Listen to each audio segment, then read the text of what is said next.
a gente vai conversar um pouco sobre como você criar a sua identidade na rede social. A gente dividiu essa formação em 2 etapas, tá?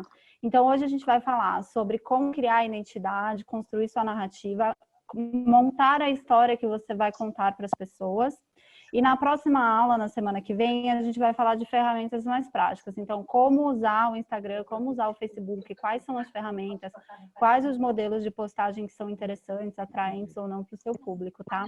Então, hoje a gente vai ver como que você estrutura a sua narrativa, a sua história, de uma forma atraente para o seu público, tá? De uma forma que conecte de verdade.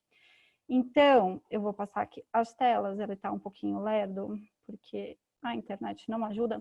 Aqui a gente vai ver panorama das redes sociais no Brasil e no mundo. Análise SWOT, que é uma ferramenta de marketing para você conseguir descobrir quais são suas forças, suas fraquezas, o que você tem que destacar na sua comunicação.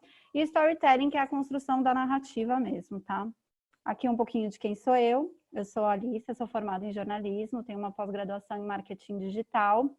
E atuo no meio da política já há 6 anos, já trabalhei em partidos diferentes, com pessoas de perfis diferentes, enfim, tenho alguma experiência aí no meio da comunicação política, tá?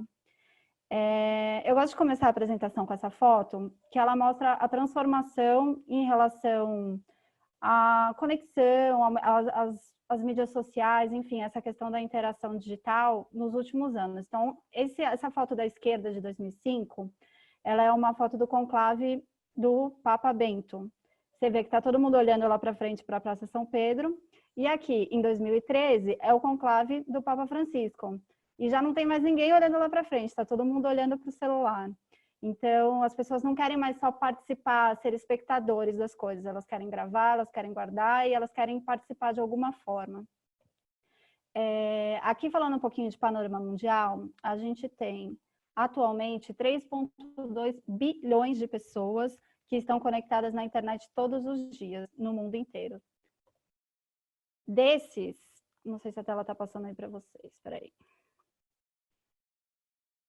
Desse total de pessoas conectadas na internet, elas passam 2 horas e 22 minutos por dia nas redes sociais. Então, hoje, você não tem nenhum outro meio de comunicação que a pessoa passe tanto tempo. Ela não passa mais tanto tempo na frente da televisão, ela não passa mais tanto tempo ouvindo rádio, mas na internet ela passa. E nas mídias sociais. Então, é o canal mais direto de comunicação que você tem para acessar os seus públicos.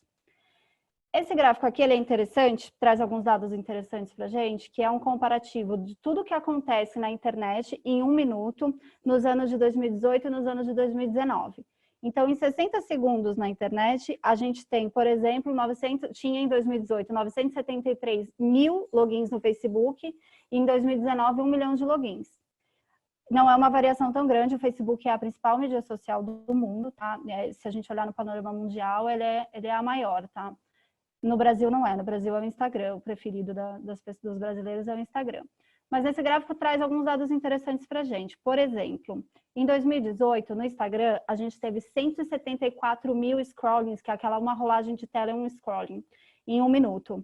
Em 2019, a gente teve 347 mil, quer dizer, o Instagram ele é uma rede que está crescendo, ele está se fortalecendo, então ele é uma rede social.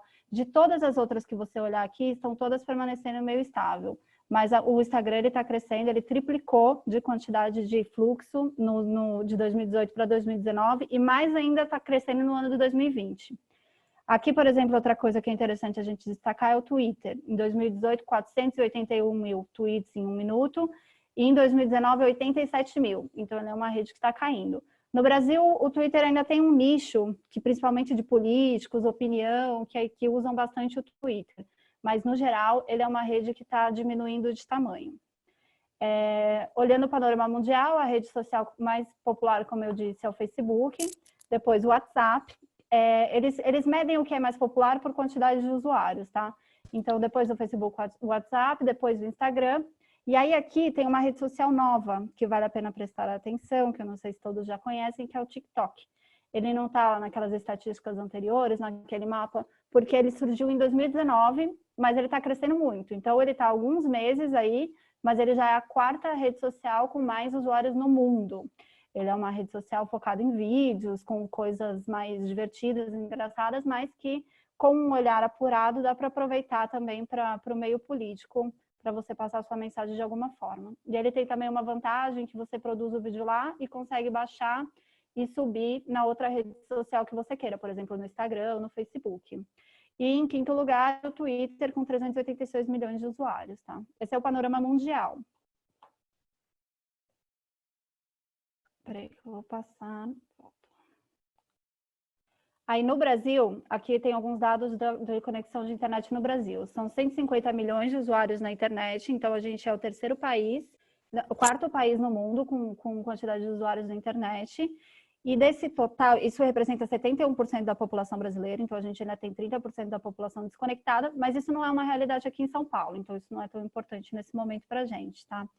E 85% desses usuários navegam na web todo dia, então eles estão todos os dias acessando a internet, principalmente as redes sociais, porque a gente sabe que principalmente a juventude, quando ela entra na internet, para eles é praticamente a mesma coisa, a rede social e a internet, é o mesmo ambiente. E 66% da população brasileira é ativa nas redes sociais, então são 142 milhões de pessoas. Estou passando esses dados para vocês terem, assim, se alguém tem alguma dúvida, eu acho que não, mas para vocês terem a percepção de que a internet é o melhor canal que tem, as redes sociais são o melhor canal que tem para você conversar com seus eleitores, tá? E conversar de uma forma direta. Aqui alguns dados de Brasil. Como eu disse, o Facebook é a rede mais popular no mundo, mas não é a rede mais popular no Brasil. O Instagram já roubou o lugar dele. Ele foi durante muitos anos a rede popular, a rede social mais popular aqui, mas nos últimos anos o Instagram cresceu. Então o Instagram está em 48% da preferência dos brasileiros. Então ele é a mais utilizada, tá? Depois o Facebook com 29%, que é menos, mas ainda assim é uma parcela super expressiva. E aí depois todas as outras aqui que vocês podem olhar. Essa apresentação eu vou compartilhar com vocês depois, então ninguém precisa se preocupar em decorar nada, depois vocês podem olhar os dados com mais calma, tá? Aqui um pouquinho de dado de perfil dos usuários do Facebook no Brasil. Então a gente tem mais ou menos equilibrado homens e mulheres, e aqui uma informação interessante de faixa etária. Mais de 50% dos usuários têm entre 18 e 34 anos. Então, as pessoas têm uma percepção de que o Facebook está virando a rede social das pessoas mais velhas e tal, mas não. Ela está mudando de perfil de conteúdo, não de perfil de público. Então, você no Facebook hoje você tem mais textos, tem mais debate, e o Instagram mais fotos e vídeos, mas você ainda tem a juventude bem presente no Facebook, tá? Então, aqui você tem as outras fatias, tal, mais de 65, menos de 2% aqui. E aí, as outras faixas etárias ocupando menos espaço, mas a maioria das pessoas jovens, com menos de 34 anos. O Instagram, ele não traz dados de Brasil, tá? Então, ele só dá dados de mundo. Então, esses dados aqui do Instagram são relativos ao mundo, 1 bilhão de usuários e 500 milhões de stories todos os dias. Então, se no mundo a gente tem 500 milhões de stories e o Brasil é um dos países mais conectados, a gente tem aí pelo menos uns 50 milhões de stories por dia rodando aqui no Brasil. O Story é a ferramenta do Instagram com mais acesso, porque a pessoa, às vezes, ela não olha tanto o feed, mas ela abre o Instagram e olha os stories ali em cima. Se alguém não sabe o que é o Story, quando você abre o Instagram, você tem o feed, que você vai passando, subindo, e tem as fotos, e tem aquelas bolinhas que ficam lá em cima, que tem no Instagram, e tem no Facebook, e tem no WhatsApp também. E que é uma ferramenta que você sobe o conteúdo e ele só fica disponível por 24 horas. Então, daqui a 24 horas ele some. E então, é muito usado para mostrar o dia a dia, falar das coisas que você está fazendo naquele momento. É uma ferramenta que você não precisa se preocupar se você vai sobrecarregar, como é o feed, que você não pode postar 10, 15 fotos por dia. No Story você consegue postar um pouco mais. É bem acessível.